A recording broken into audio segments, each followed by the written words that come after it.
Judges 1. After the death of Joshua, the Israelites inquired of the Lord, "Who will be the first to go up and fight for us against the Canaanites?" "Judah shall go up," answered the Lord.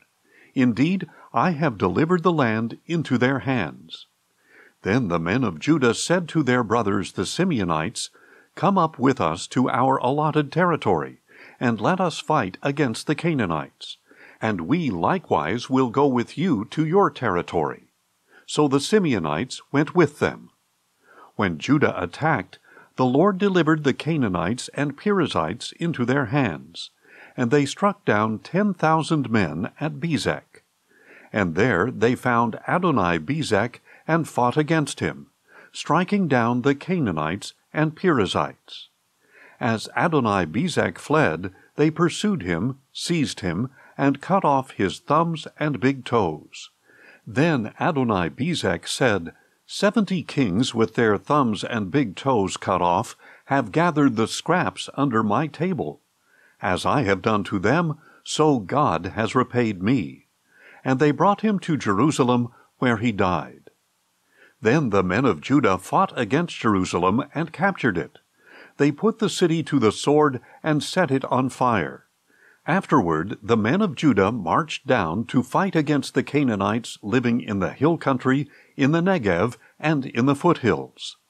Judah also marched against the Canaanites who were living in Hebron, formerly known as Kiriath Arba, and they struck down Sheshai, Ahiman, and Talmai. From there they marched against the inhabitants of Debir, formerly known as Kiriath Sepher. And Caleb said, "To the man who strikes down Kiriath Sepher and captures it, I will give my daughter Achsah in marriage." So Othniel, son of Caleb's younger brother Kenaz, captured the city, and Caleb gave his daughter Achsah to him in marriage. One day Achsah came to Othniel and urged him to ask her father for a field. When she got off her donkey, Caleb asked her, "What do you desire?" "Give me a blessing," she answered. "Since you have given me land in the Negev, give me springs of water as well." So Caleb gave her both the upper and lower springs. Now the descendants of Moses' father-in-law, the Kenite, went up with the men of Judah from the city of palms to the wilderness of Judah in the Negev near Arad. They went to live among the people. Then the men of Judah went with their brothers the Simeonites, attacked the Canaanites living in Zephath, and devoted the city to destruction. So it was called Hormah. And Judah also captured Gaza, Ashkelon, and Ekron, each with its territory. The Lord was with Judah, and they took possession of the hill country. But they could not drive out the inhabitants of the plains, because they had chariots of iron. Just as Moses had promised, Judah gave Hebron to Caleb, who drove out the descendants of the 3 sons of Anak. The Benjamites, however, failed to drive out the Jebusites living in Jerusalem. So to this day the Jebusites live there among the Benjamites. The house of Joseph also attacked Bethel, and the Lord was with them. They sent spies to Bethel, formerly known as Luz, and when the spies saw a man coming out of the city, they said to him, "Please show us how to get into the city, and we will treat you kindly." So the man showed them the entrance to the city, and they put the city to the sword, but released that man and all his family. And the man went to the land of the Hittites, built a city, and called it Luz, which is its name to this day. At that time Manasseh failed to drive out the inhabitants of Beth-shean, Taanach, Dor, Ibleam, Megiddo, and their villages, for the Canaanites were determined to dwell in that land. When Israel became stronger, they pressed the Canaanites into forced labor, but they never drove them out completely. Ephraim also failed to drive out the Canaanites living in Gezer, so the Canaanites continued to dwell among them in Gezer. Zebulun failed to drive out the inhabitants of Kitron and Nahalal, so the Canaanites lived among them and served as forced laborers. Asher failed to drive out the inhabitants of Akko, Sidon, Alab, Aksib, Helba, Aphik, and Rehob. So the Asherites lived among the Canaanite inhabitants of the land, because they did not drive them out. Naphtali failed to drive out the inhabitants of Beth-Shemesh and Beth-Anath. So the Naphtalites also lived among the Canaanite inhabitants of the land, but the inhabitants of Beth-Shemesh and Beth-Anath served them as forced laborers. The Amorites forced the Danites into the hill country and did not allow them to come down into the plain. And the Amorites were determined to dwell in Mount Heres, Aijalon, and Shaalbim. But when the house of Joseph grew in strength, they pressed the Amorites into forced labor. And the border of the Amorites extended from the ascent of Akrabim to Selah and beyond. Judges 2. Now the angel of the Lord went up from Gilgal to Bochim, and said, I brought you up out of Egypt, and led you into the land that I had promised to your fathers. And I said, I will never break my covenant with you. And you are not to make a covenant with the people of this land, but you shall tear down their altars. Yet you have not obeyed my voice. What is this you have done? So now I tell you that I will not drive out these people before you. They will be thorns in your sides, and their gods will be a snare to you. When the angel of the Lord had spoken these words to all the Israelites, the people lifted up their voices and wept. So they called that place Bochim, and offered sacrifices there to the Lord. After Joshua had dismissed the people, the Israelites went out to take possession of the land, each to his own inheritance. And the people served the Lord throughout the days of Joshua and of the elders who outlived him, who had seen all the great works that the Lord had done for Israel. And Joshua, son of Nun, the servant of the Lord, died at the age of 110. They buried him in the land of his inheritance, at Timnath-Heres in the hill country of Ephraim, north of Mount Gaash. After that whole generation had also been gathered to their fathers, another generation rose up, who did not know the Lord, or the works that he had done for Israel. And the Israelites did evil in the sight of the Lord, and served the Baals. Thus they forsook the Lord, the God of their fathers, who had brought them out of the land of Egypt. And they followed after various gods of the peoples around them. They bowed down to them and provoked the Lord to anger, for they forsook him and served Baal and the Ashtoreths. Then the anger of the Lord burned against Israel, and he delivered them into the hands of those who plundered them. He sold them into the hands of their enemies all around, whom they were no longer able to resist. Wherever Israel marched out, the hand of the Lord was against them to bring calamity, just as he had sworn to them. So they were greatly distressed. Then the Lord raised up judges, who saved them from the hands of those who plundered them. Israel, however, did not listen to their judges. Instead, they prostituted themselves with other gods, and bowed down to them. They quickly turned from the way of their fathers, who had walked in obedience to the Lord's commandments. They did not do as their fathers had done. Whenever the Lord raised up a judge for the Israelites, he was with that judge and saved them from the hands of their enemies while the judge was still alive. For the Lord was moved to pity by their groaning under those who oppressed them and afflicted them. But when the judge died, the Israelites became even more corrupt than their fathers, going after other gods to serve them and bow down to them. They would not give up their evil practices and stubborn ways. So the anger of the Lord burned against Israel, and he said, Because this nation has transgressed the covenant I laid down for their fathers, and has not heeded my voice, I will no longer drive out before them any of the nations Joshua left when he died.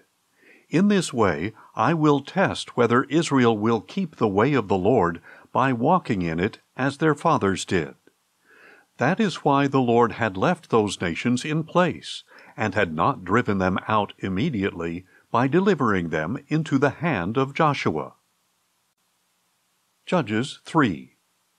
These are the nations that the Lord left to test all the Israelites who had not known any of the wars in Canaan, if only to teach warfare to the subsequent generations of Israel, especially to those who had not known it formerly.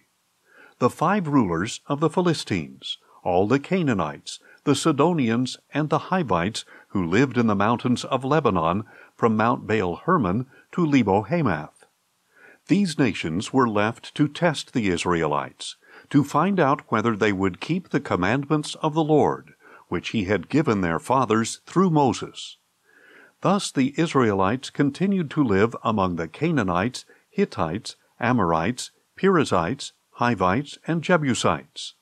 And they took the daughters of these people in marriage, gave their own daughters to their sons, and served their gods. So the Israelites did evil in the sight of the Lord. They forgot the Lord their God, and served the Baals and the Asherahs. Then the anger of the Lord burned against Israel, and he sold them into the hand of Cushan-Rishathaim, king of Aram-Naharaim. And the Israelites served him 8 years. But when the Israelites cried out to the Lord, he raised up Othniel, son of Caleb's younger brother Kenaz, as a deliverer to save them. The Spirit of the Lord came upon him, and he became Israel's judge, and went out to war. And the Lord delivered Cushan-Rishathaim, king of Aram, into the hand of Othniel, who prevailed against him. So the land had rest for 40 years, until Othniel, son of Kenaz, died. Once again the Israelites did evil in the sight of the Lord. So he gave Eglon, king of Moab, power over Israel, because they had done evil in the sight of the Lord. After enlisting the Ammonites and Amalekites to join forces with him, Eglon attacked and defeated Israel, taking possession of the city of palms. The Israelites served Eglon, king of Moab, 18 years. And again they cried out to the Lord. And he raised up Ehud, son of Gera, a left-handed Benjamite, as their deliverer. So they sent him with tribute to Eglon, king of Moab. Now Ehud had made for himself a double-edged sword 1 cubit long. He strapped it to his right thigh under his cloak, and brought the tribute to Eglon, king of Moab, who was an obese man. After Ehud had finished presenting the tribute, he ushered out those who had carried it. But upon reaching the idols near Gilgal, he himself turned back and said, "I have a secret message for you, O king." "Silence," said the king, and all his attendants left him. Then Ehud approached him while he was sitting alone in the coolness of his upper room. "I have a word from God for you," Ehud said. And the king rose from his seat. And Ehud reached with his left hand, pulled the sword from his right thigh, and plunged it into Eglon's belly. Even the handle sank in after the blade, and Eglon's fat closed in over it, so that Ehud did not withdraw the sword from his belly. And Eglon's bowels emptied. Then Ehud went out through the porch, closing and locking the doors of the upper room behind him. After Ehud was gone, Eglon's servants came in and found the doors of the upper room locked. "He must be relieving himself in the cool room," they said. So they waited until they became worried and saw that he had still not opened the doors of the upper room. Then they took the key and opened the doors, and there was their lord lying dead on the floor. Ehud, however, had escaped while the servants waited. He passed by the idols and escaped to Seirah. On arriving in Seirah, he blew the ram's horn throughout the hill country of Ephraim. The Israelites came down with him from the hills, and he became their leader. "Follow me," he told them, "for the Lord has delivered your enemies the Moabites into your hand." So they followed him down and seized the fords of the Jordan leading to Moab, and did not allow anyone to cross over. At that time they struck down about 10,000 Moabites, all robust and valiant men. Not one of them escaped. So Moab was subdued under the hand of Israel that day, and the land had rest for 80 years. After Ehud came Shamgar son of Anath, and he too saved Israel, striking down 600 Philistines with an ox goad. Judges 4. After Ehud died, the Israelites again did evil in the sight of the Lord. So the Lord sold them into the hand of Jabin, king of Canaan, who reigned in Hazor. The commander of his forces was Sisera, who lived in Harosheth Hagoyim. Then the Israelites cried out to the Lord, because Jabin had 900 chariots of iron, and he had harshly oppressed the Israelites for 20 years. Now Deborah, a prophetess, the wife of Lapidoth, was judging Israel at that time. And she would sit under the palm of Deborah between Ramah and Bethel in the hill country of Ephraim, where the Israelites would go up to her for judgment. She summoned Barak, son of Abinoam, from Kedesh in Naphtali, and said to him, "Surely the Lord, the God of Israel, is commanding you, Go and march to Mount Tabor, taking with you 10,000 men of Naphtali and Zebulun. And I will draw out Sisera, the commander of Jabin's army, his chariots and his troops, to the river Kishon, and I will deliver him into your hand." Barak said to her, "If you will go with me, I will go. But if you will not go with me, I will not go." "I will certainly go with you," Deborah replied, "but the road you are taking will bring you no honor, because the Lord will be selling Sisera into the hand of a woman." So Deborah got up and went with Barak to Kedesh, where he summoned Zebulun and Naphtali. 10,000 men followed him, and Deborah also went with him. Now Heber the Kenite had moved away from the Kenites, the descendants of Hobab, the father-in-law of Moses, and had pitched his tent by the great tree of Zaananim, which was near Kedesh.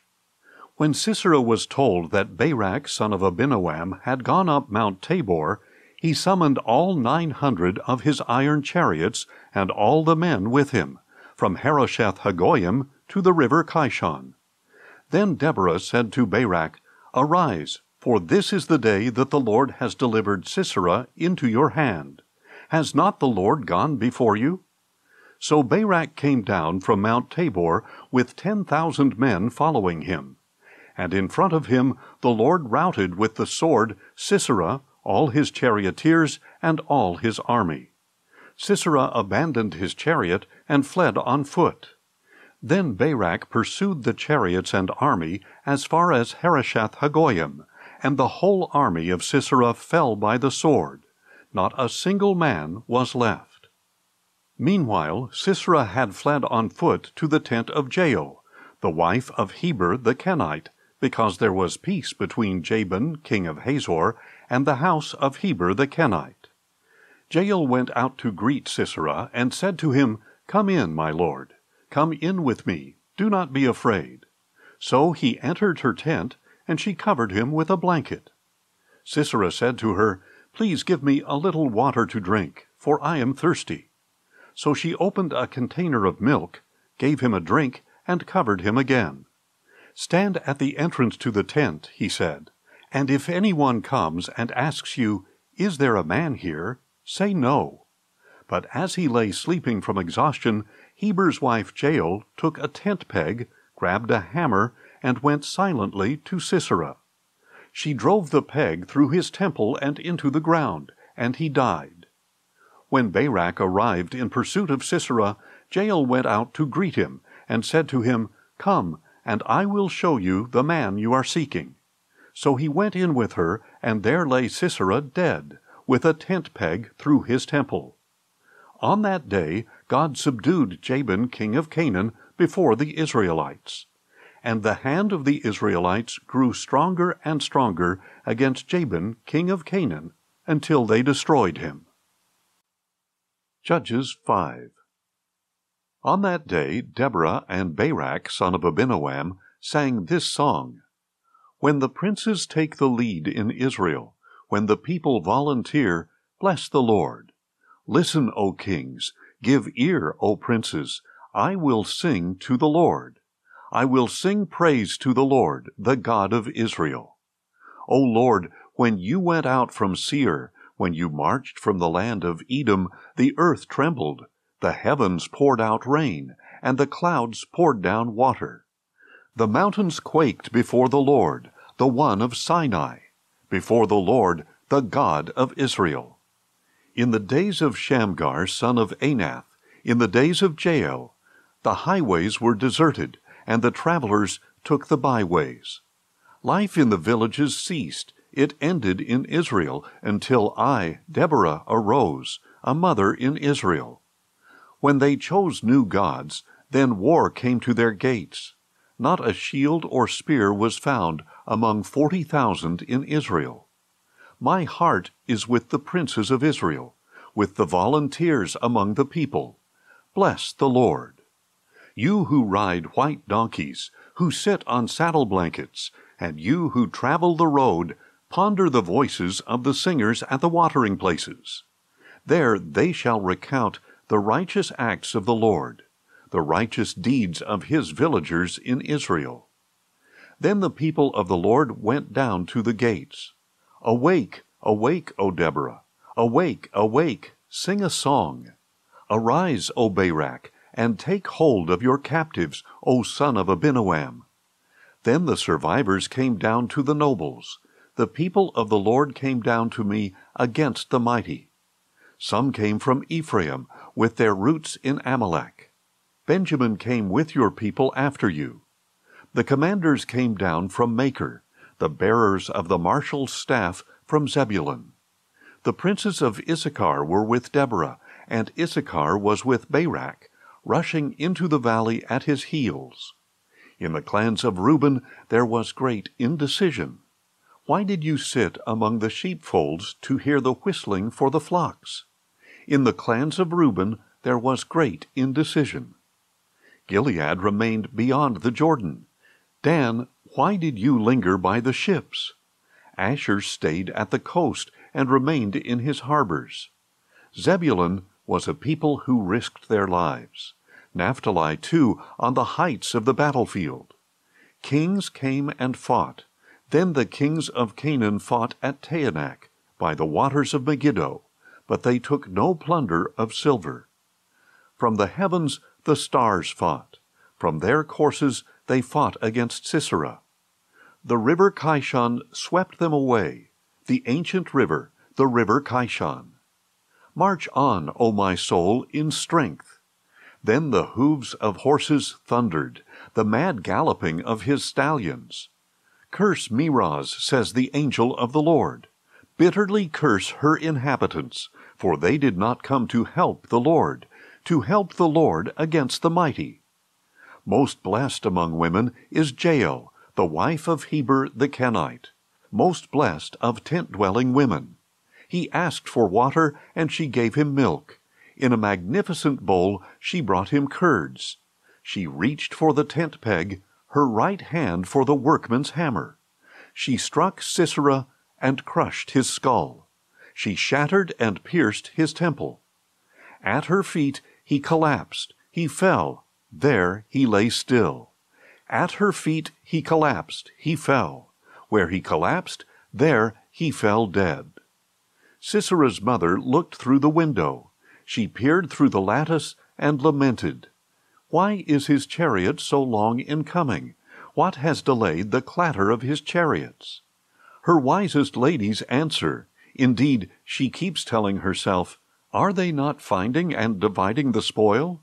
A girl or two for each warrior, a plunder of dyed garments for Sisera, the spoil of embroidered garments for the neck of the looter. So may all your enemies perish, O Lord, but may those who love you shine like the sun at its brightest. And the land had rest for 40 years. Judges 6. Again the Israelites did evil in the sight of the Lord. So he delivered them into the hand of Midian for 7 years. and the hand of Midian prevailed against Israel. Because of the Midianites, the Israelites prepared shelters for themselves in the mountains, caves, and strongholds. Whenever the Israelites would plant their crops, the Midianites, Amalekites, and other people of the east would come up and invade them, encamping against them as far as Gaza, and destroying the produce of the land. They left Israel with no sustenance, neither sheep, nor oxen, nor donkeys. For the Midianites came with their livestock and their tents like a great swarm of locusts. They and their camels were innumerable, and they entered the land to ravage it.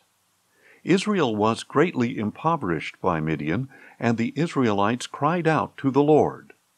Now when the Israelites cried out to the Lord because of Midian, he sent them a prophet, who told them, "This is what the Lord, the God of Israel, says. I brought you up out of Egypt, out of the house of slavery. I delivered you out of the hands of Egypt and all your oppressors. I drove them out before you and gave you their land. And I said to you, I am the Lord your God. You must not fear the gods of the Amorites in whose land you dwell. But you did not obey me." Then the angel of the Lord came and sat down under the oak in Ophrah that belonged to Joash the Abiezrite, where his son Gideon was threshing wheat in a winepress to hide it from the Midianites. And the angel of the Lord appeared to Gideon and said, "The Lord is with you, O mighty man of valor." "Please, my Lord," Gideon replied, "if the Lord is with us, why has all this happened to us? And where are all his wonders, of which our fathers told us, saying, Has not the Lord brought us up out of Egypt?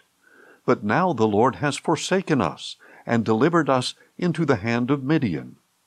The Lord turned to him and said, "Go in the strength you have, and save Israel from the hand of Midian.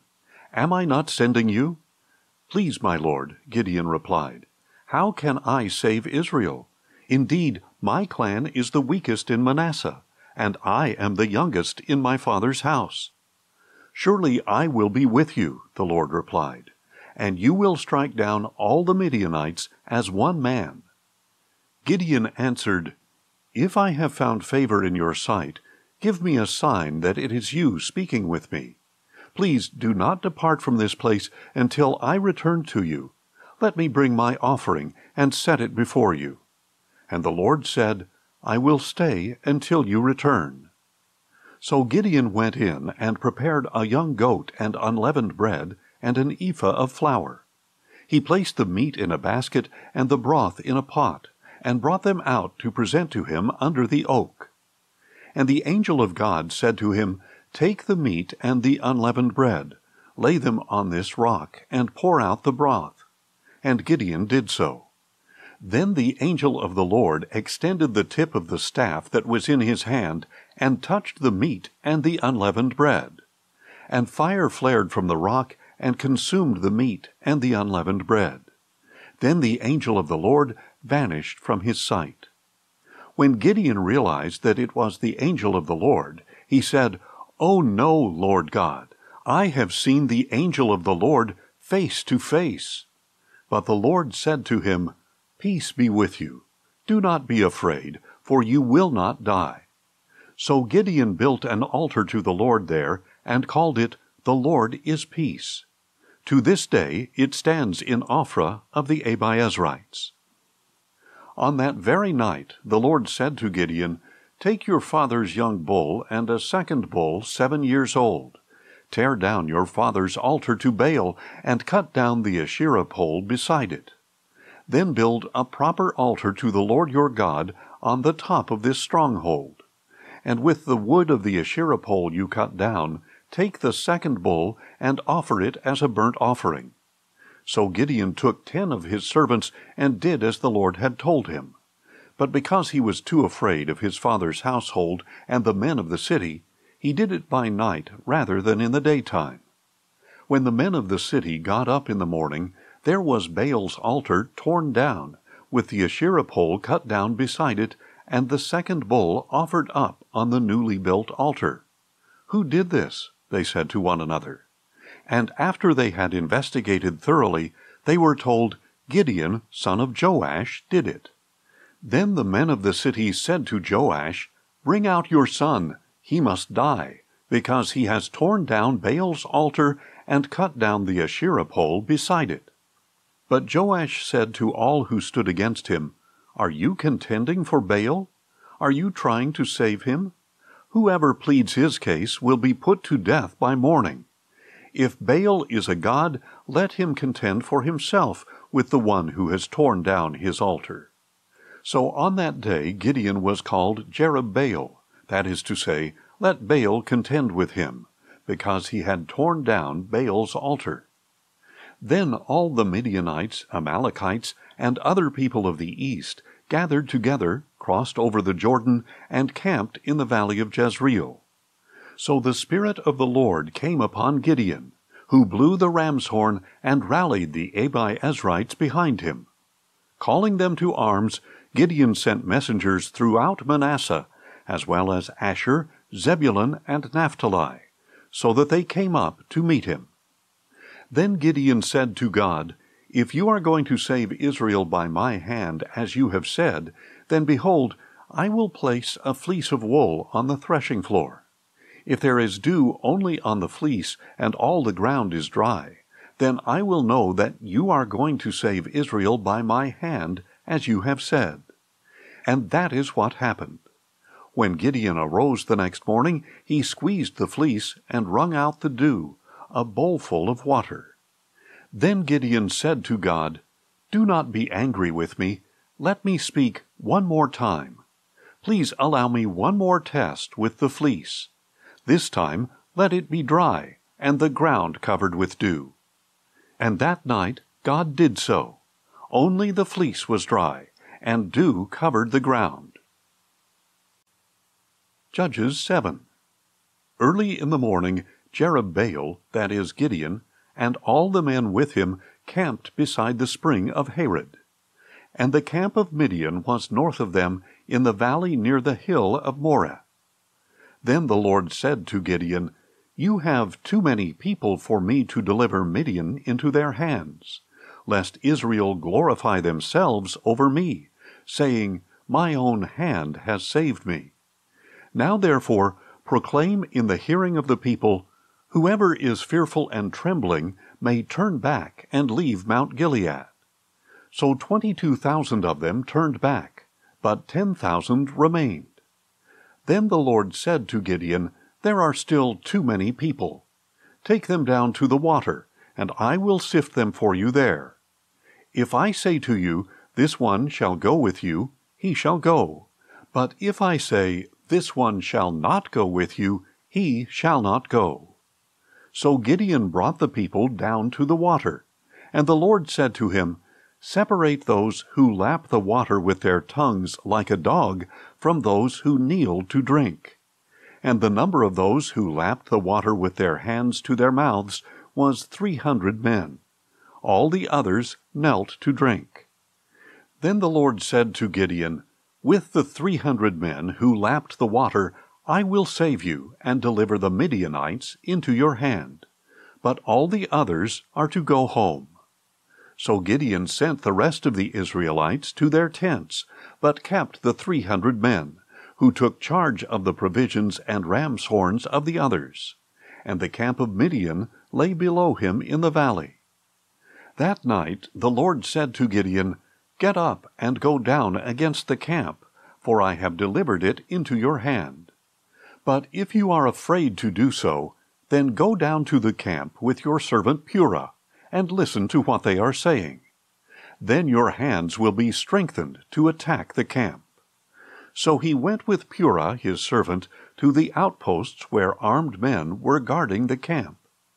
Now the Midianites, Amalekites, and all the other people of the east had settled in the valley like a swarm of locusts, and their camels were as countless as the sand on the seashore. And as Gideon arrived, a man was telling his friend about a dream. Behold, I had a dream, he said, and I saw a loaf of barley bread come tumbling into the Midianite camp. It struck the tent so hard that the tent overturned and collapsed. His friend replied, "This is nothing less than the sword of Gideon, son of Joash the Israelite. God has delivered Midian and the whole camp into his hand." When Gideon heard the dream and its interpretation, he bowed in worship. He returned to the camp of Israel and said, "Get up, for the Lord has delivered the camp of Midian into your hand." And he divided the 300 men into 3 companies, and gave each man a ram's horn in one hand and a large jar in the other, containing a torch. "Watch me and do as I do," Gideon said. "When I come to the outskirts of the camp, do exactly as I do. When I and all who are with me blow our horns, then you are also to blow your horns from all around the camp, and shout, 'For the Lord and for Gideon.'" Gideon and the 100 men with him reached the outskirts of the camp at the beginning of the middle watch, just after the changing of the guard. They blew their horns and broke the jars that were in their hands. The 3 companies blew their horns and shattered their jars. Holding the torches in their left hands and the horns in their right hands, they shouted, "A sword for the Lord and for Gideon." Each Israelite took his position around the camp, and the entire Midianite army fled, crying out as they ran. And when the 300 ram's horns sounded, the Lord set all the men in the camp against one another with their swords. The army fled to Bethshittah toward Zererah, as far as the border of Abel-Meholah near Tabbath. Then the men of Israel were called out from Naphtali, Asher, and all Manasseh, and they pursued the Midianites. Gideon sent messengers throughout the hill country of Ephraim to say, "Come down against the Midianites, and seize the waters of the Jordan ahead of them, as far as Beth-barah." So all the men of Ephraim were called out, and they captured the waters of the Jordan as far as Beth-barah. They also captured Oreb and Zeeb, the 2 princes of Midian. And they killed Oreb at the rock of Oreb, and Zeeb at the winepress of Zeeb. So they pursued the Midianites and brought the heads of Oreb and Zeeb to Gideon on the other side of the Jordan. Judges 8. Then the men of Ephraim said to Gideon, "Why have you done this to us? Why did you fail to call us when you went to fight against Midian?" And they contended with him violently. But Gideon answered them, "Now what have I accomplished compared to you? Are not the gleanings of Ephraim better than the grape harvest of Abiezer? God has delivered Oreb and Zeeb, the 2 princes of Midian, into your hand. What was I able to do compared to you?" When he had said this, their anger against him subsided. Then Gideon and his 300 men came to the Jordan and crossed it, exhausted yet still in pursuit. So Gideon said to the men of Succoth, "Please give my troops some bread, for they are exhausted, and I am still pursuing Zebah and Zalmunna, the kings of Midian." But the leaders of Succoth asked, "Are the hands of Zebah and Zalmunna already in your possession, that we should give bread to your army?" "Very well," Gideon replied. "When the Lord has delivered Zebah and Zalmunna into my hand, I will tear your flesh with the thorns and briars of the wilderness." From there he went up to Penuel, and asked the same from them. But the men of Penuel gave the same response as the men of Succoth. So Gideon told the men of Penuel, "When I return in triumph, I will tear down this tower." Now Zebah and Zalmunna were in Karkor with their army of about 15,000 men, all that were left of the armies of the people of the east. 120,000 swordsmen had already fallen. And Gideon went up by way of the caravan route east of Nobah and Jogbehah, and he attacked their army, taking them by surprise. When Zebah and Zalmunna fled, Gideon pursued and captured these 2 kings of Midian, routing their entire army. After this, Gideon, son of Joash, returned from the battle along the ascent of Heres. There he captured a young man of Succoth and interrogated him. The young man wrote down for him the names of the 77 leaders and elders of Succoth. And Gideon went to the men of Succoth and said, Here are Zebah and Zalmunna, about whom you taunted me, saying, Are the hands of Zebah and Zalmunna already in your possession, that we should give bread to your weary men? Then he took the elders of the city, and using the thorns and briars of the wilderness, he disciplined the men of Succoth.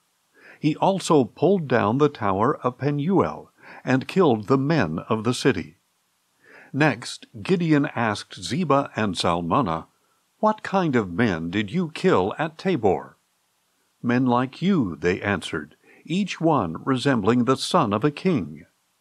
They were my brothers, Gideon replied, the sons of my mother. As surely as the Lord lives, if you had let them live, I would not kill you. So he said to Jether, his firstborn, Get up and kill them. But the young man did not draw his sword. He was fearful, because he was still a youth.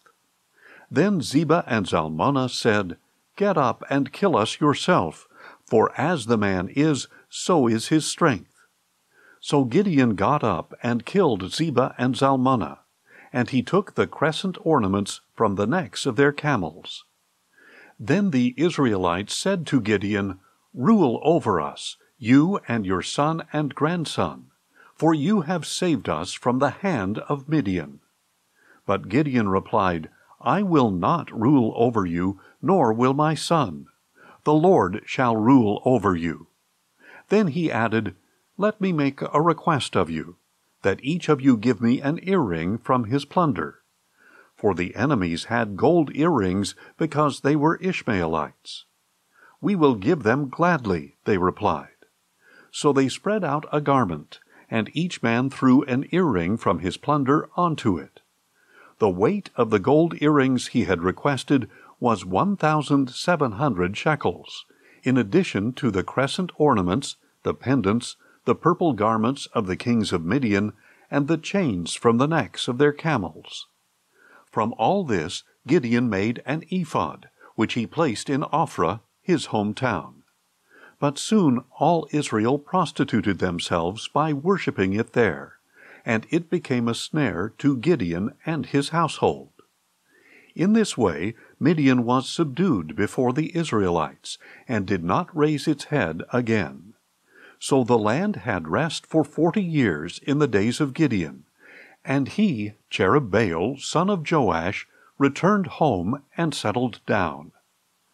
Gideon had 70 sons of his own, since he had many wives. His concubine, who dwelt in Shechem, also bore him a son, and he named him Abimelech. Later, Gideon, son of Joash, died at a ripe old age, and was buried in the tomb of his father Joash in Ophrah of the Abiezrites. And as soon as Gideon was dead, the Israelites turned and prostituted themselves with the Baals, and they set up Baal-berith as their god. The Israelites failed to remember the Lord their God, who had delivered them from the hands of all their enemies on every side. They did not show kindness to the house of Jerubbaal, that is Gideon, for all the good things he had done for Israel. Judges 9. Now Abimelech, son of Jerubbaal, went to his mother's brothers at Shechem, and said to them and to all the clan of his mother, Please ask all the leaders of Shechem, Is it better for you that 70 men, all the sons of Jerubbaal, rule over you, or just one man? Remember that I am your own flesh and blood. And when his mother's brothers spoke all these words about him in the presence of all the leaders of Shechem, their hearts were inclined to follow Abimelech, for they said, He is our brother. So they gave him 70 shekels of silver from the temple of Baal-berith, with which Abimelech hired some worthless and reckless men to follow him. He went to his father's house in Ophrah, and on one stone murdered his 70 brothers, the sons of Jerubbaal.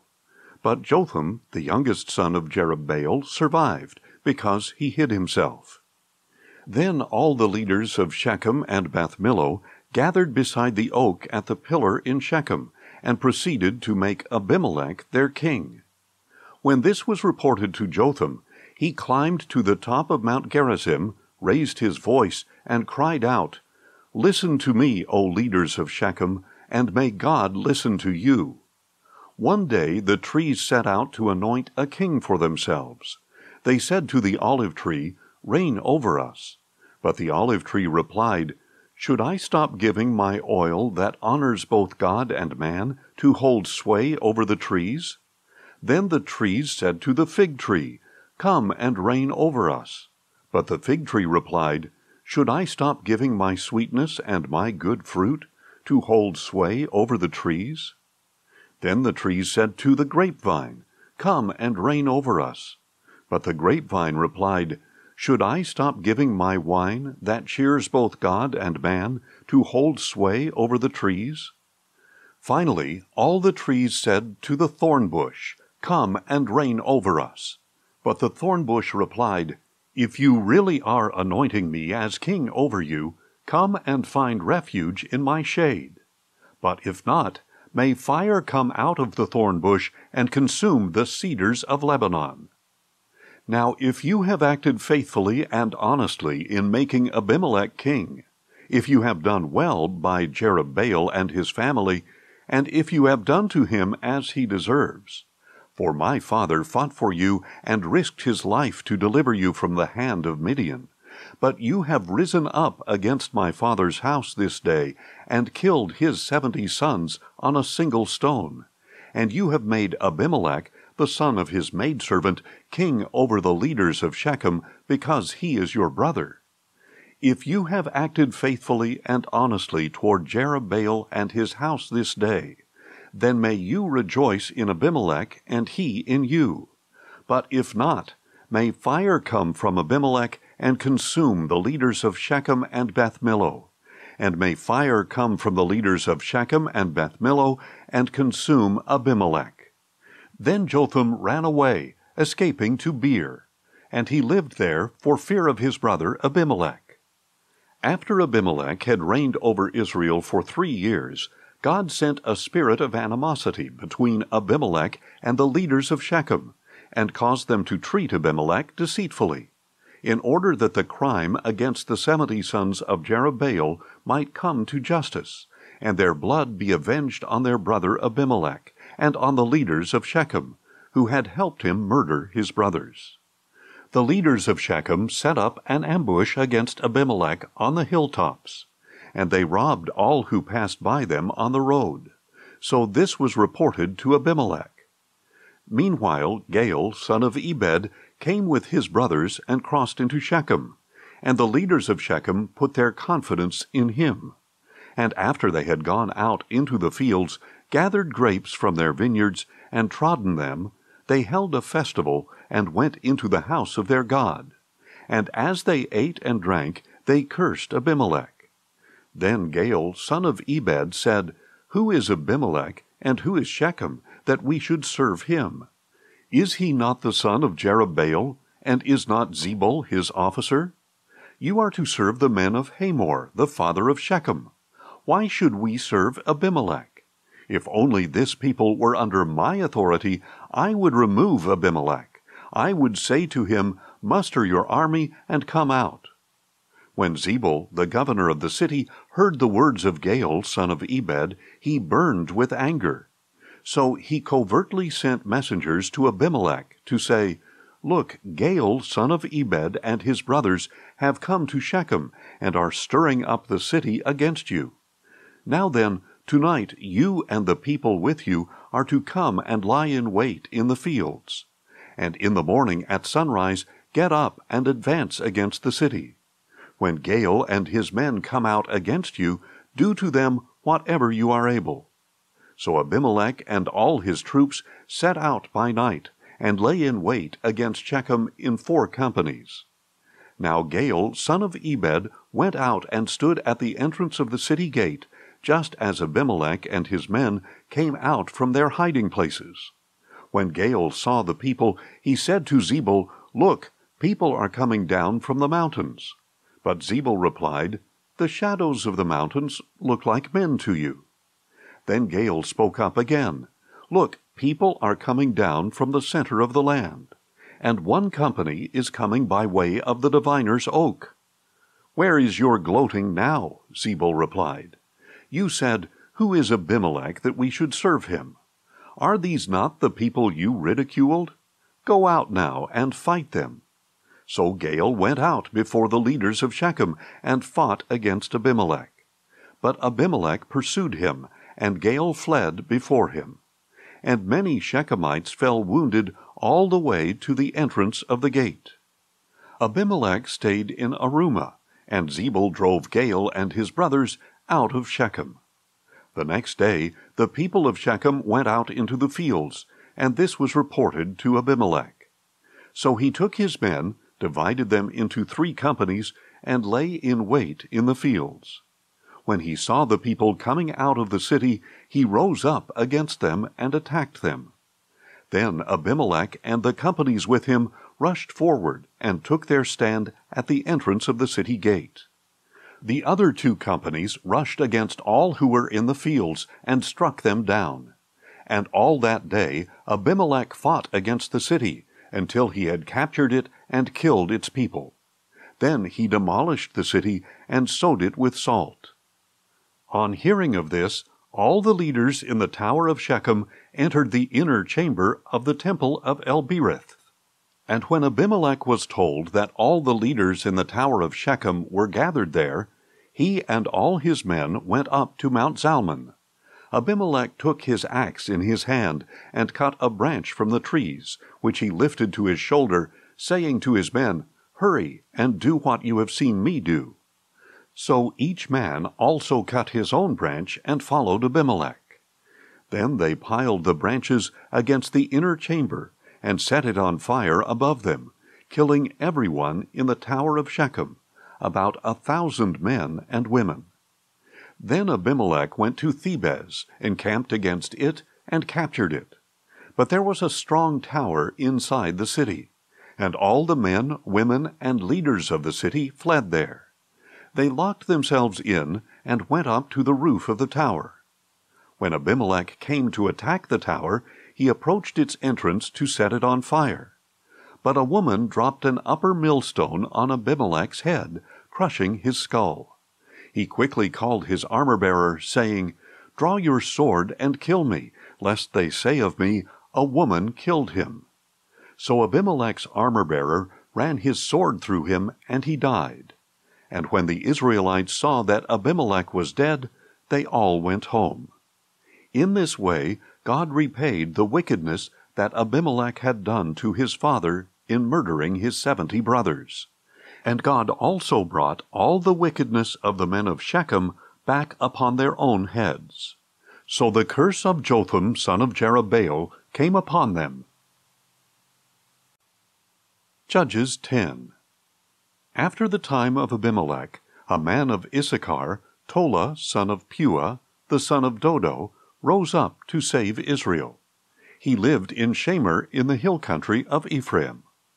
Tola judged Israel 23 years, and when he died, he was buried in Shamir. Tola was followed by Jair the Gileadite, who judged Israel 22 years. He had 30 sons who rode on 30 donkeys, and they had 30 towns in the land of Gilead, which to this day are called Haveth Jair. When Jair died, he was buried in Camon. And again the Israelites did evil in the sight of the Lord. They served the Baals, the Ashtoreths, the gods of Aram, Sidon, and Moab, and the gods of the Ammonites and Philistines. Thus they forsook the Lord, and did not serve him. So the anger of the Lord burned against Israel, and he sold them into the hands of the Philistines and Ammonites, who that very year harassed and oppressed the Israelites, and did so for 18 years, to all the Israelites on the other side of the Jordan in Gilead, the land of the Amorites. The Ammonites also crossed the Jordan to fight against Judah, Benjamin, and the house of Ephraim, and Israel was in deep distress. Then the Israelites cried out to the Lord, saying, "We have sinned against you, for we have indeed forsaken our God and served the Baals." The Lord replied, "When the Egyptians, Amorites, Ammonites, Philistines, Sidonians, Amalekites, and Maonites oppressed you, and you cried out to me, did I not save you from their hands? But you have forsaken me, and served other gods, so I will no longer save you. Go and cry out to the gods you have chosen. Let them save you in your time of trouble." "We have sinned," the Israelites said to the Lord. "Deal with us as you see fit, but please deliver us today." So they put away the foreign gods from among them, and served the Lord, and he could no longer bear the misery of Israel. Then the Ammonites were called to arms, and camped in Gilead, and the Israelites assembled and camped at Mizpah. And the rulers of Gilead said to one another, "Whoever will launch the attack against the Ammonites will be the head of all who live in Gilead." Judges 11. Now Jephthah the Gileadite was a mighty man of valor. He was the son of a prostitute, and Gilead was his father. And Gilead's wife bore him sons who grew up, drove Jephthah out, and said to him, "You shall have no inheritance in our father's house, because you are the son of another woman." So Jephthah fled from his brothers and settled in the land of Tob, where worthless men gathered around him and traveled with him. Some time later, when the Ammonites fought against Israel and made war with them, the elders of Gilead went to get Jephthah from the land of Tob. "Come," they said, "be our commander, so that we can fight against the Ammonites." Jephthah replied to the elders of Gilead, "Did you not hate me and expel me from my father's house? Why then have you come to me now, when you are in distress?" They answered Jephthah, "This is why we now turn to you, that you may go with us, fight the Ammonites, and become leader over all of us who live in Gilead." But Jephthah asked them, "If you take me back to fight the Ammonites, and the Lord gives them to me, will I really be your leader?" And the elders of Gilead said to Jephthah, "The Lord is our witness, if we do not do as you say." So Jephthah went with the elders of Gilead, and the people made him their leader and commander. And Jephthah repeated all his terms in the presence of the Lord at Mizpah. Then Jephthah sent messengers to the king of the Ammonites, saying, "What do you have against me, that you have come to fight against my land?" The king of the Ammonites answered Jephthah's messengers, "When Israel came up out of Egypt, they seized my land, from the Arnon to the Jabbok, and all the way to the Jordan. Now, therefore, restore it peaceably." Jephthah again sent messengers to the king of the Ammonites to tell him, "This is what Jephthah says. Israel did not take away the land of Moab or of the Ammonites. But when Israel came up out of Egypt, they traveled through the wilderness to the Red Sea and came to Kadesh. Then Israel sent messengers to the king of Edom, saying, 'Please let us pass through your land.' But the king of Edom would not listen. They also sent messengers to the king of Moab, but he would not consent. So Israel stayed in Kadesh. Then Israel traveled through the wilderness and bypassed the lands of Edom and Moab. They came to the east side of the land of Moab and camped on the other side of the Arnon. But they did not enter the territory of Moab, since the Arnon was its border. And Israel sent messengers to Sihon, king of the Amorites, who ruled in Heshbon, and said to him, 'Please let us pass through your land into our own place.' But Sihon would not trust Israel to pass through his territory. So he gathered all his people, encamped in Jahaz, and fought with Israel. Then the Lord, the God of Israel, delivered Sihon and all his people into the hand of Israel, who defeated them. So Israel took possession of all the land of the Amorites who inhabited that country, seizing all the land from the Arnon to the Jabbok, and from the wilderness to the Jordan. Now since the Lord, the God of Israel, has driven out the Amorites from before his people Israel, should you now possess it? Do you not possess whatever your god Chemosh grants you? So also we possess whatever the Lord our God has granted us.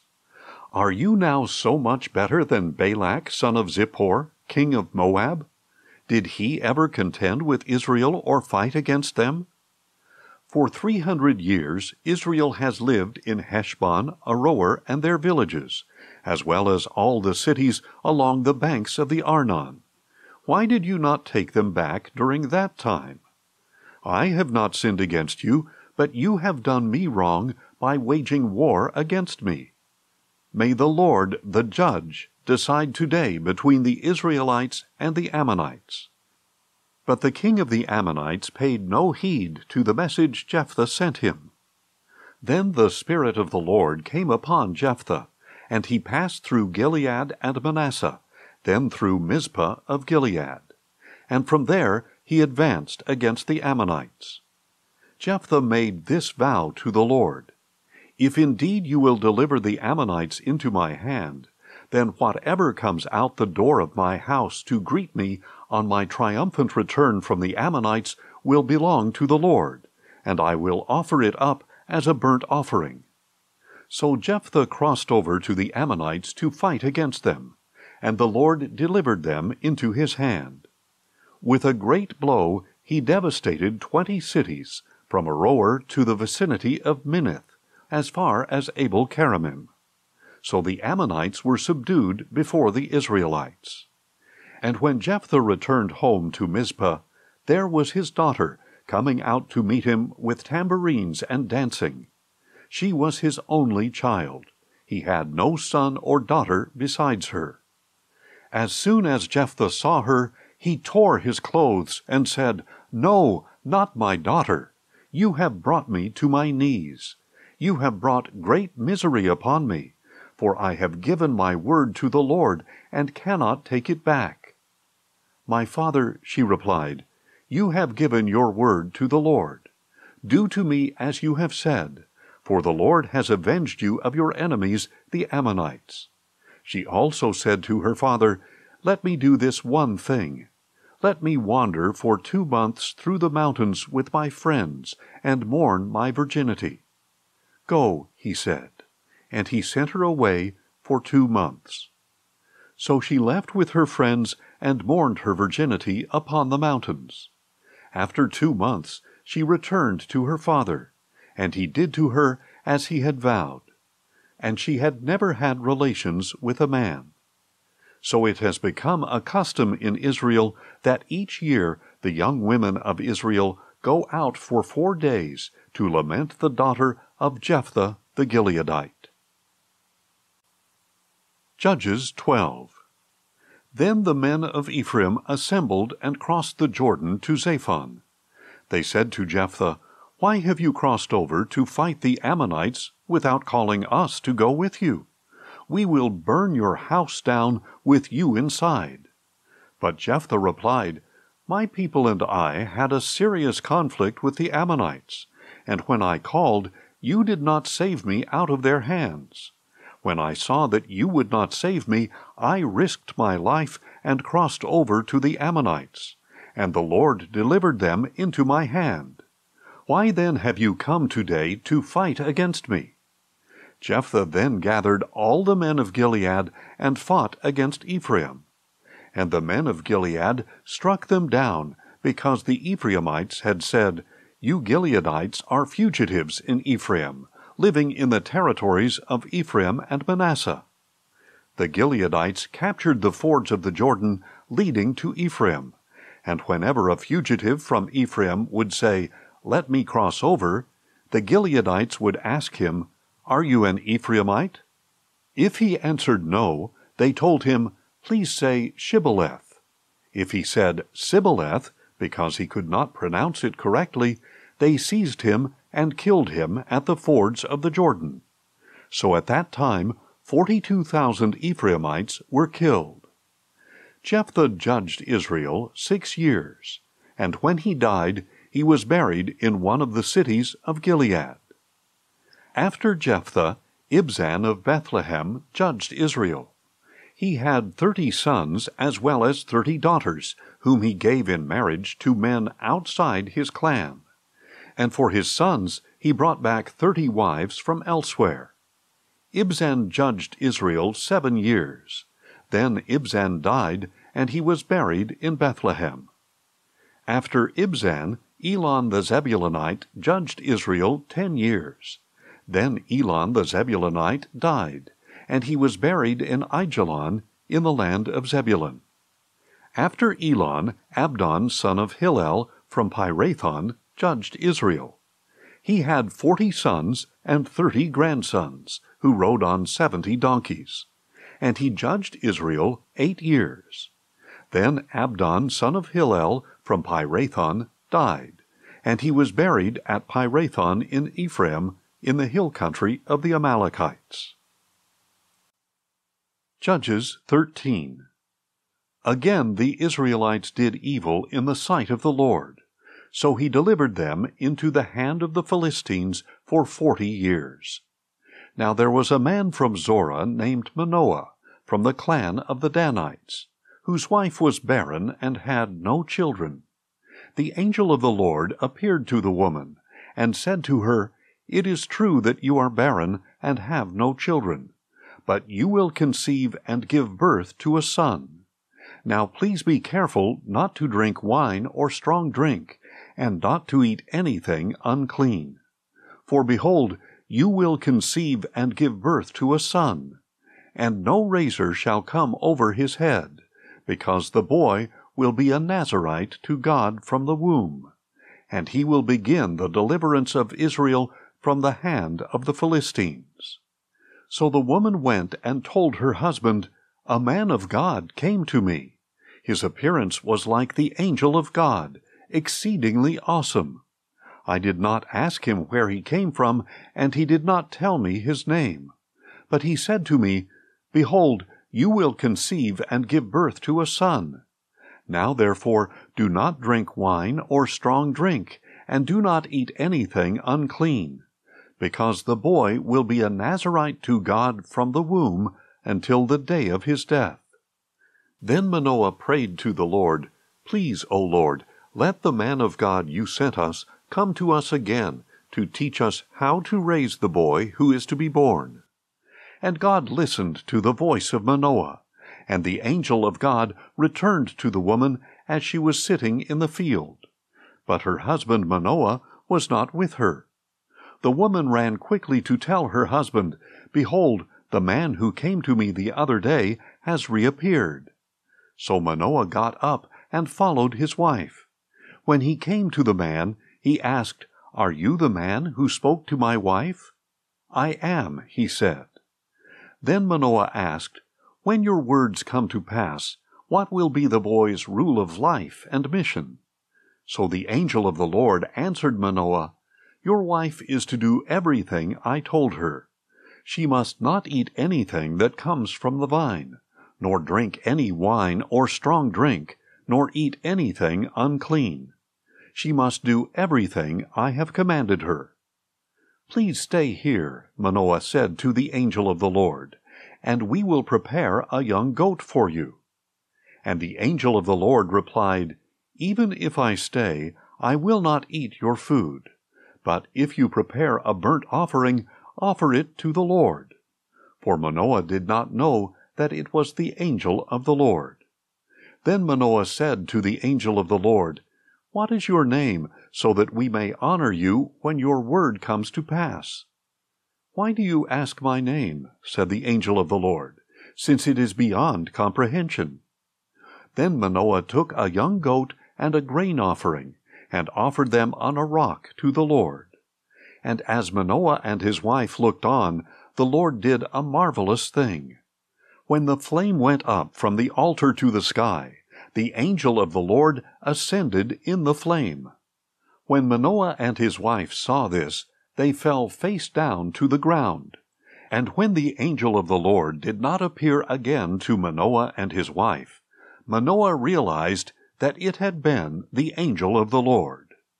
"We are going to die," he said to his wife, "for we have seen God."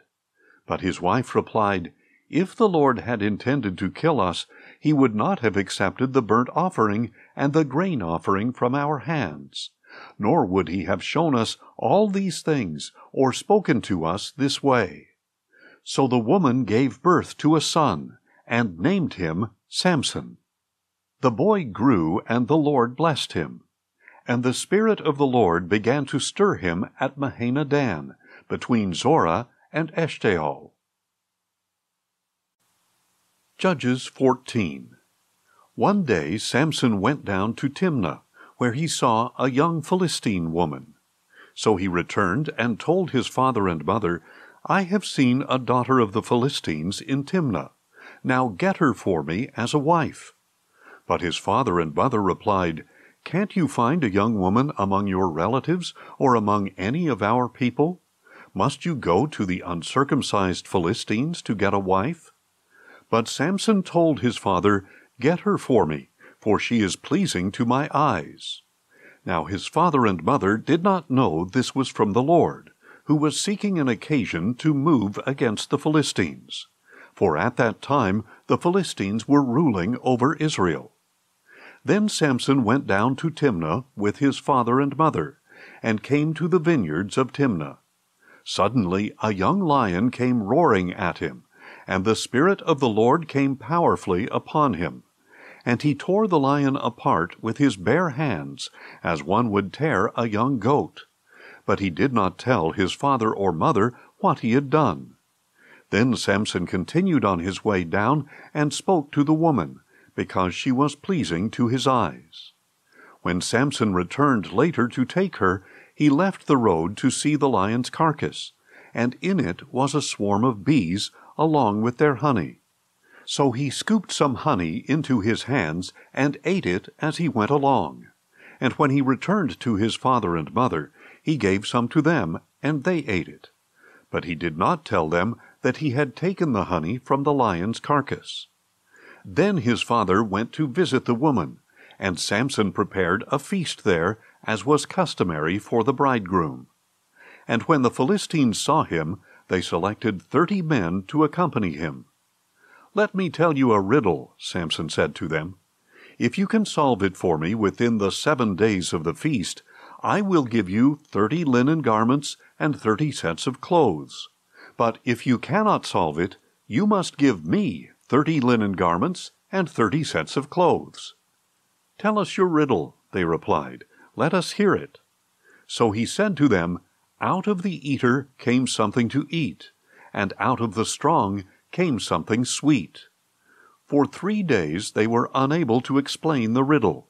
So on the 4th day they said to Samson's wife, "Entice your husband to explain the riddle to us, or we will burn you and your father's household to death.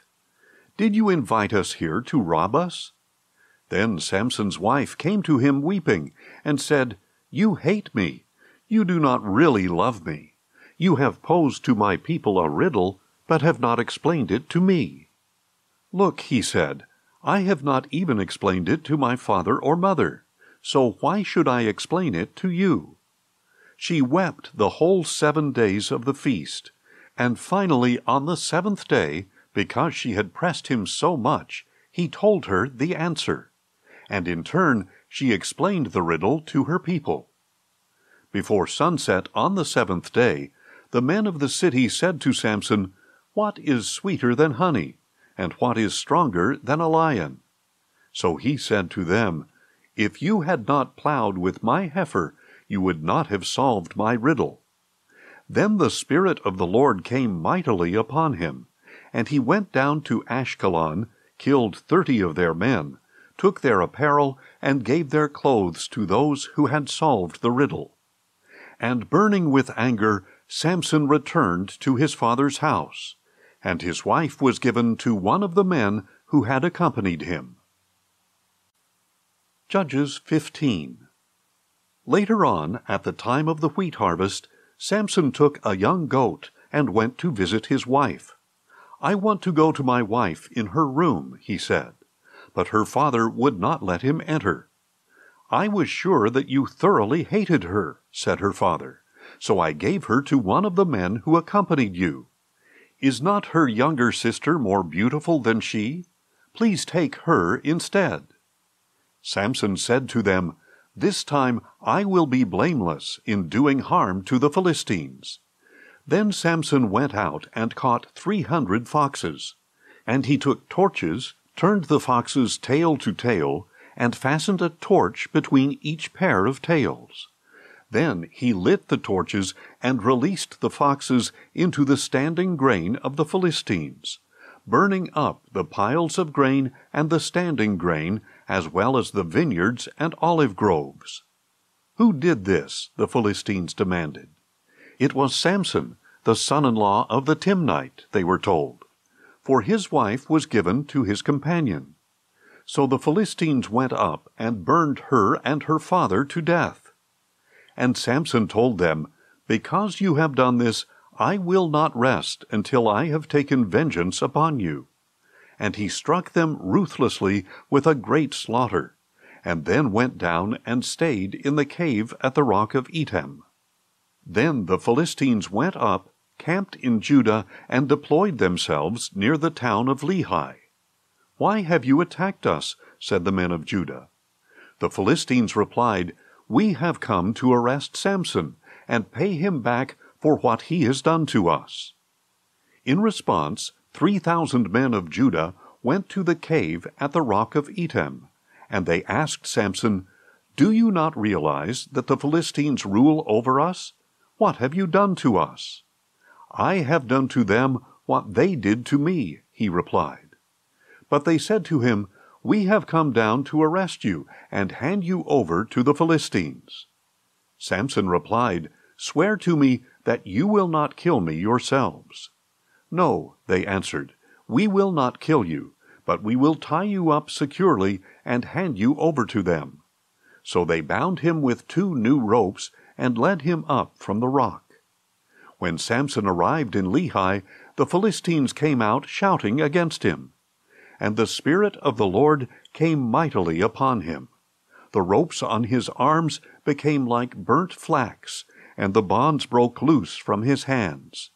He found the fresh jawbone of a donkey, reached out his hand and took it, and struck down 1,000 men.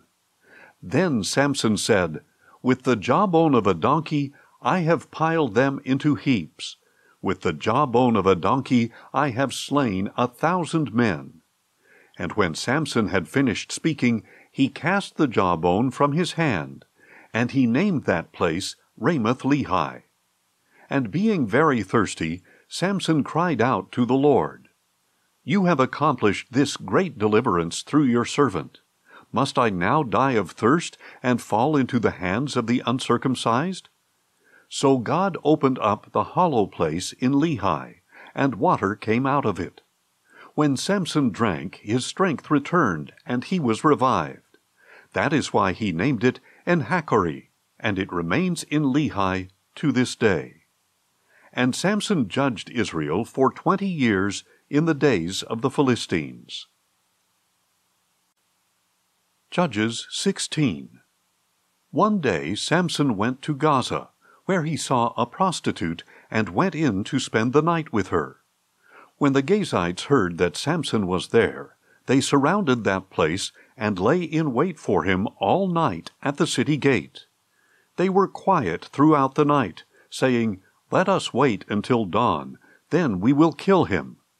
But Samson lay there only until midnight, when he got up, took hold of the doors of the city gate and both gateposts, and pulled them out, bar and all. Then he put them on his shoulders and took them to the top of the mountain overlooking Hebron. Some time later, Samson fell in love with a woman in the valley of Sorek, whose name was Delilah. The lords of the Philistines went to her and said, entice him, and find out the source of his great strength, and how we can overpower him to tie him up and subdue him. Then each one of us will give you 1,100 shekels of silver." So Delilah said to Samson, "Please tell me the source of your great strength, and how you can be tied up and subdued." Samson told her, "If they tie me up with 7 fresh bowstrings that have not been dried, I will become as weak as any other man." So the lords of the Philistines brought her 7 fresh bowstrings that had not been dried, and she tied him up with them. While the men were hidden in her room, she called out, "Samson, the Philistines are here." But he snapped the bowstrings like a strand of yarn seared by a flame. So the source of his strength remained unknown. Then Delilah said to Samson, "You have mocked me and lied to me. Now please tell me how you can be tied up." He replied, "If they tie me up with new ropes that have never been used, I will become as weak as any other man." So Delilah took new ropes, tied him up with them, and called out, "Samson, the Philistines are here." But while the men were hidden in her room, he snapped the ropes off his arms like they were threads. Then Delilah said to Samson, "You have mocked me and lied to me all along. Tell me how you can be tied up." He told her, "If you weave the 7 braids of my head into the web of a loom and tighten it with a pin, I will become as weak as any other man." So while he slept, Delilah took the 7 braids of his hair and wove them into the web. Then she tightened it with a pin and called to him, "Samson, the Philistines are here." But he awoke from his sleep and pulled out the pin with the loom and the web. "How can you say, 'I love you,'" she asked, "when your heart is not with me? This is the 3rd time you have mocked me and failed to reveal to me the source of your great strength." Finally, after she had pressed him daily with her words and pleaded until he was sick to death, Samson told her all that was in his heart. "My hair has never been cut, because I have been a Nazirite to God from my mother's womb. If I am shaved, my strength will leave me, and I will become as weak as any other man." When Delilah realized that he had revealed to her all that was in his heart, she sent this message to the lords of the Philistines: "Come up once more, for he has revealed to me all that is in his heart." Then the lords of the Philistines came to her, bringing the money in their hands. And having lulled him to sleep on her lap, she called a man to shave off the 7 braids of his head. In this way she began to subdue him, and his strength left him. Then she called out, "Samson, the Philistines are here." When Samson awoke from his sleep, he thought, "I will escape as I did before, and shake myself free." But he did not know that the Lord had departed from him. Then the Philistines seized him, gouged out his eyes, and brought him down to Gaza, where he was bound with bronze shackles and forced to grind grain in the prison. However, the hair of his head began to grow back after it had been shaved. Now the lords of the Philistines gathered together to offer a great sacrifice to their god Dagon.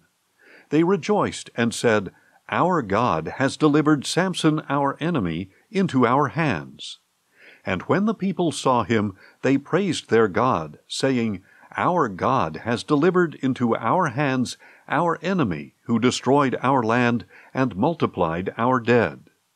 And while their hearts were merry, they said, "Call for Samson to entertain us." So they called Samson out of the prison to entertain them, and they stationed him between the pillars. Samson said to the servant who held his hand, "Lead me where I can feel the pillars supporting the temple, so I can lean against them." Now the temple was full of men and women. All the lords of the Philistines were there, and about 3,000 men and women were on the roof watching Samson entertain them. Then Samson called out to the Lord, "O Lord God, please remember me. Strengthen me, O God, just once more, so that with one vengeful blow I may pay back the Philistines for my 2 eyes." And Samson reached out for the 2 central pillars supporting the temple. Bracing himself against them with his right hand on one pillar and his left hand on the other, Samson said, "Let me die with the Philistines." Then he pushed with all his might, and the temple fell on the lords and all the people in it. So in his death he killed more than he had killed in his life. Then Samson's brothers and his father's family came down, carried him back, and buried him between Zorah and Eshtaol in the tomb of his father Manoah. And he had judged Israel 20 years. Judges 17. Now a man named Micah from the hill country of Ephraim said to his mother, "The 1,100 shekels of silver that were taken from you, and about which I heard you utter a curse, I have the silver here with me. I took it." Then his mother said, "Blessed be my son by the Lord." And when he had returned the 1,100 shekels of silver to his mother, she said, "I wholly dedicate the silver to the Lord, for my son's benefit, to make a graven image and a molten idol. Therefore I will now return it to you." So he returned the silver to his mother, and she took 200 shekels of silver and gave them to a silversmith, who made them into a graven image and a molten idol, and they were placed in the house of Micah. Now this man Micah had a shrine, and he made an ephod and some household idols, and ordained one of his sons as his priest. In those days there was no king in Israel. Everyone did what was right in his own eyes. And there was a young Levite from Bethlehem in Judah who had been residing within the clan of Judah. This man left the city of Bethlehem in Judah to settle where he could find a place. And as he traveled, he came to Micah's house in the hill country of Ephraim. "Where are you from?" Micah asked him. "I am a Levite from Bethlehem in Judah," he replied, "and I am on my way to settle wherever I can find a place." "Stay with me," Micah said to him, "and be my father and priest, and I will give you 10 shekels of silver per year, a suit of clothes, and your provisions." So the Levite went in and agreed to stay with him, and the young man became like a son to Micah. Micah ordained the Levite, and the young man became his priest, and lived in his house. Then Micah said, "Now I know that the Lord will be good to me, because a Levite has become my priest." Judges 18. In those days there was no king in Israel, and the tribe of the Danites was looking for territory to occupy. For up to that time they had not come into an inheritance among the tribes of Israel. So the Danites sent out 5 men from their clans, men of valor from Zorah and Eshtaol, to spy out the land and explore it. "Go and explore the land," they told them. The men entered the hill country of Ephraim and came to the house of Micah, where they spent the night. And while they were near Micah's house, they recognized the voice of the young Levite. So they went over and asked him, "Who brought you here? What are you doing in this place? Why are you here?" "Micah has done this and that for me," he replied, "and he has hired me to be his priest." Then they said to him, "Please inquire of God to determine whether we will have a successful journey." And the priest told them, "Go in peace. The Lord is watching over your journey." So the 5 men departed and came to Laish, where they saw that the people were living securely, like the Sidonians, tranquil and unsuspecting. There was nothing lacking in the land, and no oppressive ruler. And they were far away from the Sidonians, and had no alliance with anyone. When the men returned to Zorah and Eshtaol, their brothers asked them, "What did you find?" They answered, "Come on, let us go up against them, for we have seen the land, and it is very good. Why would you fail to act? Do not hesitate to go there and take possession of the land. When you enter, you will come to an unsuspecting people and a spacious land, for God has delivered it into your hand. It is a place where nothing on earth is lacking." So 600 Danites departed from Zorah and Eshtaol, armed with weapons of war. They went up and camped at Kiriath-Jearim in Judah. That is why the place west of Kiriath-Jearim is called Mahaneh-dan to this day. And from there they traveled to the hill country of Ephraim and came to Micah's house. Then the 5 men who had gone to spy out the land of Laish said to their brothers, "Did you know that one of these houses has an ephod, household gods, a graven image, and a molten idol? Now think about what you should do." So they turned aside there and went to the home of the young Levite, the house of Micah, and greeted him. The 600 Danites stood at the entrance of the gate, armed with their weapons of war. And the 5 men who had gone to spy out the land went inside and took the graven image, the ephod, the household idols, and the molten idol, while the priest stood at the entrance of the gate with the 600 armed men. When they entered Micah's house and took the graven image, the ephod, the household idols, and the molten idol, the priest said to them, "What are you doing?" "Be quiet," they told him. "Put your hand over your mouth, and come with us, and be a father and a priest to us. Is it better for you to be a priest for the house of one person, or a priest for a tribe and family in Israel?" So the priest was glad, and took the ephod, the household idols, and the graven image, and went with the people. Putting their small children, their livestock, and their possessions in front of them, they turned and departed. After they were some distance from Micah's house, the men in the houses near Micah's house mobilized and overtook the Danites. When they called out after them, the Danites turned to face them and said to Micah, "What is the matter with you that you have called out such a company?" He replied, "You took the gods I had made and my priest, and went away. What else do I have? How can you say to me, 'What is the matter with you?'" The Danites said to him, "Do not raise your voice against us, or angry men will attack you, and you and your family will lose your lives." So the Danites went on their way, and Micah turned to go back home, because he saw that they were too strong for him. After they had taken Micah's idols and his priest, they went to Laish, to a tranquil and unsuspecting people, and they struck them with their swords and burned down the city.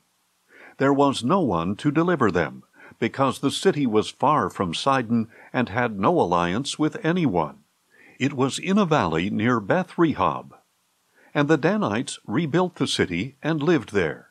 They named it Dan, after their forefather Dan, who was born to Israel, though the city was formerly named Laish. The Danites set up idols for themselves, and Jonathan son of Gershom, the son of Moses, and his sons were priests for the tribe of Dan until the day of the captivity of the land. So they set up for themselves Micah's graven image, and it was there the whole time the house of God was in Shiloh. Judges 19. Now in those days, when there was no king in Israel, a Levite who lived in the remote hill country of Ephraim took for himself a concubine from Bethlehem in Judah. But she was unfaithful to him, and left him to return to her father's house in Bethlehem in Judah. After she had been there 4 months, her husband got up and went after her to speak kindly to her and bring her back, taking his servant and a pair of donkeys. So the girl brought him into her father's house, and when her father saw him, he gladly welcomed him. His father-in-law, the girl's father, persuaded him to stay, so he remained with him 3 days, eating, drinking, and lodging there. On the 4th day they got up early in the morning and prepared to depart. But the girl's father said to his son-in-law, "Refresh your heart with a morsel of bread, and then you can go." So they sat down, and the two of them ate and drank together. Then the girl's father said to the man, "Please agree to stay overnight, and let your heart be merry." The man got up to depart, but his father-in-law persuaded him. So he stayed there that night. On the 5th day he got up early in the morning to depart, but the girl's father said, "Please refresh your heart." So they waited until late afternoon, and the two of them ate. When the man got up to depart with his concubine and his servant, his father-in-law, the girl's father, said to him, "Look, the day is drawing to a close. Please spend the night. See, the day is almost over. Spend the night here, that your heart may be merry. Then you can get up early tomorrow for your journey home." But the man was unwilling to spend the night. He got up and departed, and arrived opposite Jebus, that is, Jerusalem, with his 2 saddled donkeys and his concubine. When they were near Jebus, and the day was almost gone, the servant said to his master, "Please, let us stop at this Jebusite city and spend the night here." But his master replied, "We will not turn aside to the city of foreigners where there are no Israelites. We will go on to Gibeah." He continued, "Come, let us try to reach one of these towns to spend the night in Gibeah or Ramah." So they continued on their journey, and the sun set as they neared Gibeah in Benjamin. They stopped to go in and lodge in Gibeah. The Levite went in and sat down in the city square, but no one would take them into his home for the night. That evening an old man from the hill country of Ephraim, who was residing in Gibeah, the men of that place were Benjamites, came in from his work in the field. When he looked up and saw the traveler in the city square, the old man asked, "Where are you going, and where have you come from?" The Levite replied, "We are traveling from Bethlehem in Judah to the remote hill country of Ephraim, where I am from. I went to Bethlehem in Judah, and now I am going to the house of the Lord. But no one has taken me into his home, even though there is both straw and feed for our donkeys, and bread and wine for me and the maidservant and young man with me. There is nothing that we, your servants, lack." "Peace to you," said the old man. "Let me supply everything you need. Only do not spend the night in the square." So he brought him to his house and fed his donkeys, and they washed their feet and ate and drank. While they were enjoying themselves, suddenly the wicked men of the city surrounded the house. Pounding on the door, they said to the old man who owned the house, "Bring out the man who came to your house, so we can have relations with him." The owner of the house went out and said to them, "No, my brothers, do not do this wicked thing. After all, this man is a guest in my house. Do not commit this outrage. Look, let me bring out my virgin daughter and the man's concubine, and you can use them and do with them as you wish. But do not do such a vile thing to this man." But the men would not listen to him. So the Levite took his concubine and sent her outside to them. And they raped her and abused her throughout the night, and at dawn they let her go. Early that morning the woman went back to the house where her master was staying, collapsed at the doorway, and lay there until it was light. In the morning, when her master got up and opened the doors of the house to go out on his journey, there was his concubine collapsed in the doorway of the house, with her hands on the threshold. "Get up," he told her, "let us go." But there was no response. So the man put her on his donkey and set out for home. When he reached his house, he picked up a knife, took hold of his concubine, cut her limb by limb into 12 pieces, and sent her throughout the territory of Israel. And everyone who saw it said, "Nothing like this has been seen or done from the day the Israelites came out of the land of Egypt until this day. Think it over, take counsel, and speak up." Judges 20. Then all the Israelites from Dan to Beersheba and from the land of Gilead came out, and the congregation assembled as one man before the Lord at Mizpah. The leaders of all the people and all the tribes of Israel presented themselves in the assembly of God's people, 400,000 men on foot, armed with swords. Meanwhile, the Benjamites heard that the Israelites had gone up to Mizpah.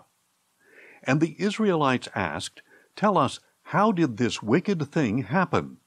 So the Levite, the husband of the murdered woman, answered, "I and my concubine came to Gibeah in Benjamin to spend the night. And during the night the men of Gibeah rose up against me and surrounded the house. They intended to kill me, but they abused my concubine, and she died. Then I took my concubine, cut her into pieces, and sent her throughout the land of Israel's inheritance, because they had committed a lewd and disgraceful act in Israel. Behold, all you Israelites, give your advice and verdict here and now." Then all the people stood as one man and said, "Not one of us will return to his tent or to his house. Now this is what we will do to Gibeah. We will go against it as the lot dictates. We will take 10 men out of every 100 from all the tribes of Israel, and 100 out of every 1,000, and 1,000 out of every 10,000, to supply provisions for the army when they go to Gibeah in Benjamin, to punish them for the atrocity they have committed in Israel." So all the men of Israel gathered as one man, united against the city. And the tribes of Israel sent men throughout the tribe of Benjamin, saying, "What is this wickedness that has occurred among you? Hand over the wicked men of Gibeah, so we can put them to death and purge Israel of this evil." But the Benjamites refused to heed the voice of their fellow Israelites. And from their cities they came together at Gibeah to go out and fight against the Israelites. On that day the Benjamites mobilized 26,000 swordsmen from their cities, in addition to the 700 select men of Gibeah. Among all these soldiers there were 700 select left-handers, each of whom could sling a stone at a hair without missing. The Israelites, apart from Benjamin, mobilized 400,000 swordsmen, each one an experienced warrior. The Israelites set out, went up to Bethel, and inquired of God, "Who of us shall go up first to fight against the Benjamites?" "Judah will be first," the Lord replied. The next morning the Israelites set out and camped near Gibeah. And the men of Israel went out to fight against Benjamin and took up their battle positions at Gibeah. And the Benjamites came out of Gibeah and cut down 22,000 Israelites on the battlefield that day. But the Israelite army took courage and again took their battle positions in the same place where they had arrayed themselves on the first day. They went up and wept before the Lord until evening, inquiring of him, "Should we again draw near for battle against our brothers the Benjamites?" And the Lord answered, "Go up against them." On the second day the Israelites advanced against the Benjamites. That same day the Benjamites came out against them from Gibeah and cut down another 18,000 Israelites, all of them armed with swords.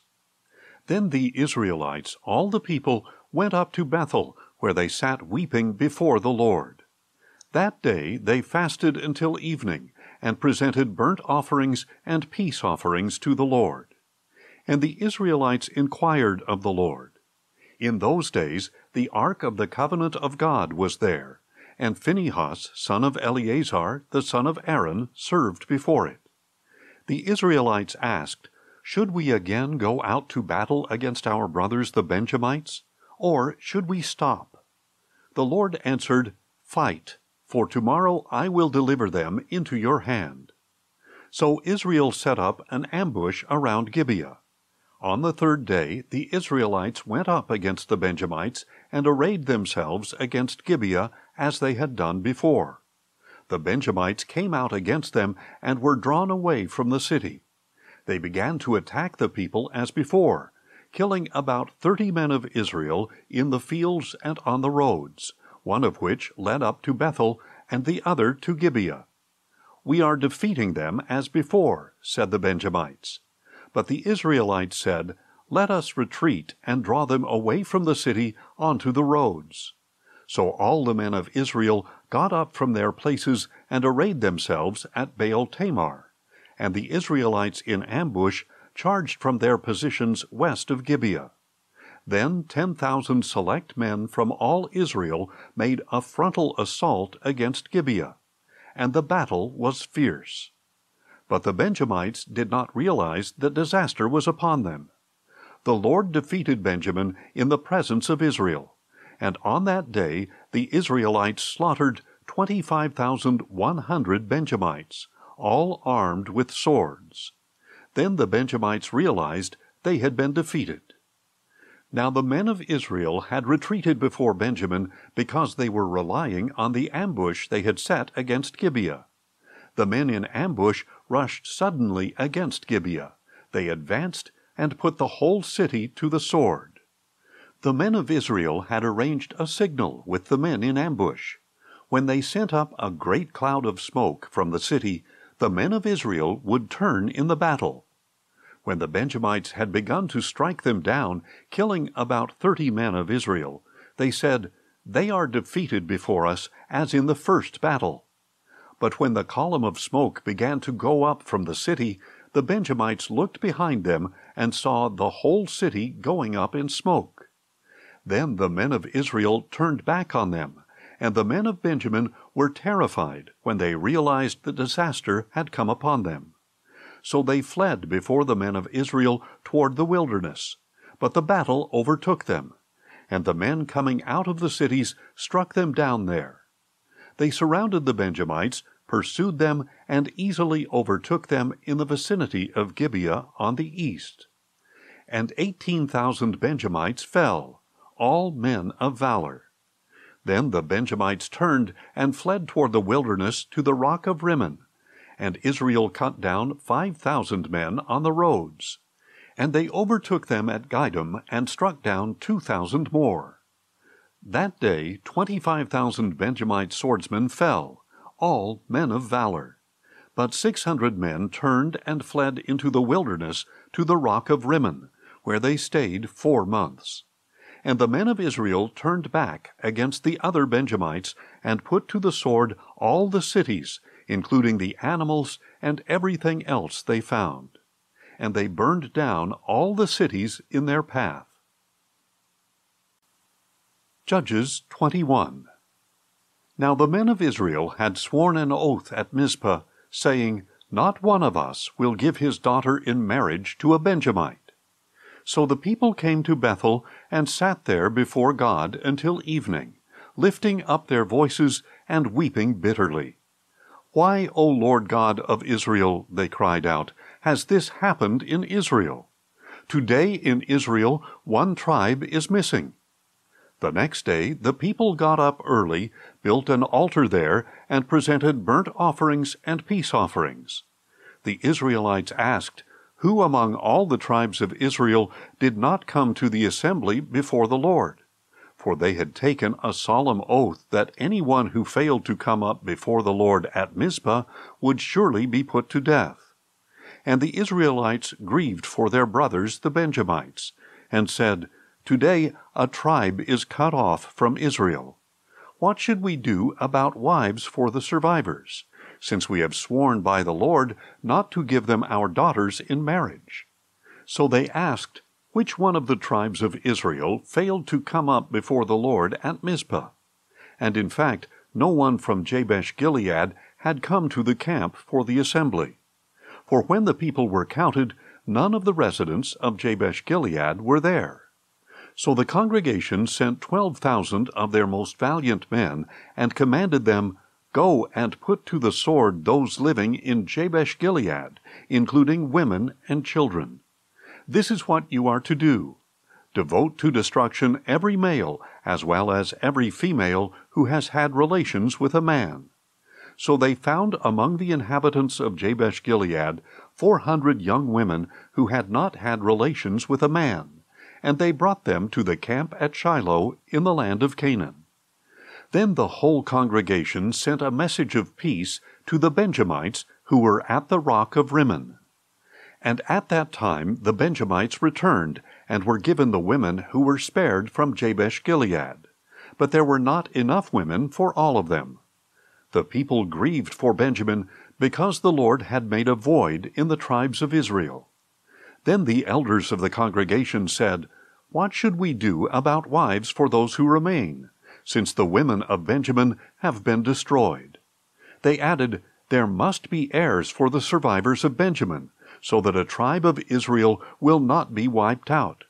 But we cannot give them our daughters as wives." For the Israelites had sworn, "Cursed is he who gives a wife to a Benjamite."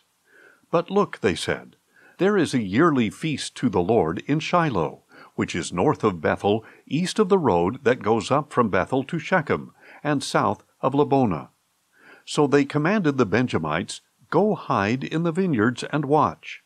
When you see the daughters of Shiloh come out to perform their dances, each of you is to come out of the vineyards, catch for himself a wife from the daughters of Shiloh, and go to the land of Benjamin. When their fathers or brothers come to us to complain, we will tell them, 'Do us a favor by helping them, since we did not get wives for each of them in the war. Since you did not actually give them your daughters, you have no guilt.'" The Benjamites did as instructed, and carried away the number of women they needed from the dancers they caught. They went back to their own inheritance, rebuilt their cities, and settled in them. And at that time each of the Israelites returned from there to his own tribe and clan, each to his own inheritance. In those days there was no king in Israel. Everyone did what was right in his own eyes.